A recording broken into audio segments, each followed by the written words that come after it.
waaw mbokki murid yi ñoo ngi leen di ziare bu baax di leen nuyu kenn ku ne ci turam ak santam di jégalu bu baax ci kàddu yi nga xam ne nañ ko yëkkati ki ñu jàkkaarloo nag mooy sëñ Bassirou Diène maanaam kenn ku nekk xam ne jamono yii ci yoonu murid wi ñu ngi dégg fu ne waaye jóge fa di wax ñi war a wax ci sëriñ bi ak ñu wërta wax ñëpp di wax lu leen neex te dara du leen ci fekk ñu amoon nag pas-pas bu weesu maanaam taxaw fii bu ñu defatee dara ñu nekk di commenter rek mu jàll am nañ pas-pas boo xam ne daal maanaam dajale nañ ay mbooloo yoo xam ne ci région yu nekk nag ci Sénégal maanaam ay ndaw lañ dajale yoo xam ne képp koo xam ne si dégg nañ la ngay wax ci sëriñ bi lu dul noonu danañ la fekk fa nga nekk ñu dal ci sa kaw effacé la mu jeex ki ko jiite nag mooy sëñ Bassirou Diène mii ñu jàkkaarlool ñu jox ko mu yëkkati ci ay kaddu bisimilah sëñ Bass. waaw salaamaaleykum sëñ Ndiaye kaddu yi moom xam naa ne lu gàtt leeroo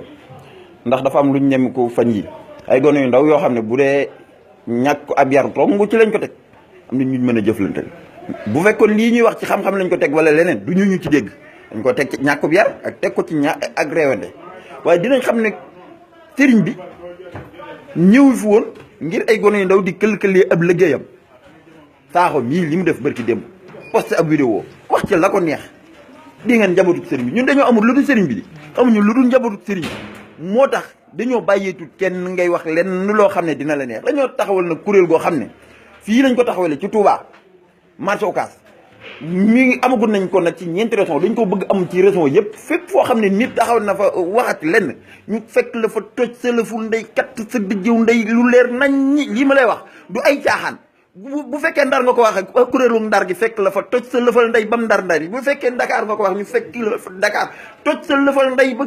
nga tax ko ci ndax yéen da ngeen a réew il faut que ñu waxee yéen ñii ndax waxewu leen xam-xam bu doon xam-xam ngeen wax ñu bàyyi leen ak borom xam-xam waaye seenu réew ni ngeen waxe ak seen i kàddu yoo xam ne kenn xamu ko saaxo mii gone gu ndaw amagul 30 ans du dem liggéey du dem xolli leneen waaye mu nekk fi bëgg sëñ bi bëgg fawee koo xam ne ab liggéeyam ma ngi ko liggéeyee ca kaw wàccee ko fii ngir xettali jaam ñi nga bëgg cee nekk di indi ak réew ni ak loo xam ne kenn mënu ko wax kii daal dinañ ko fekk fa mu nekk toj lëfal nday moroomam mu fi wax tamit ñu toj sa lëfal nday kuréel gi taxaw na toj lëfal nday la tudd il faut que ñu toj seen i lëfal nday ñii il faut que ñu kat seen nday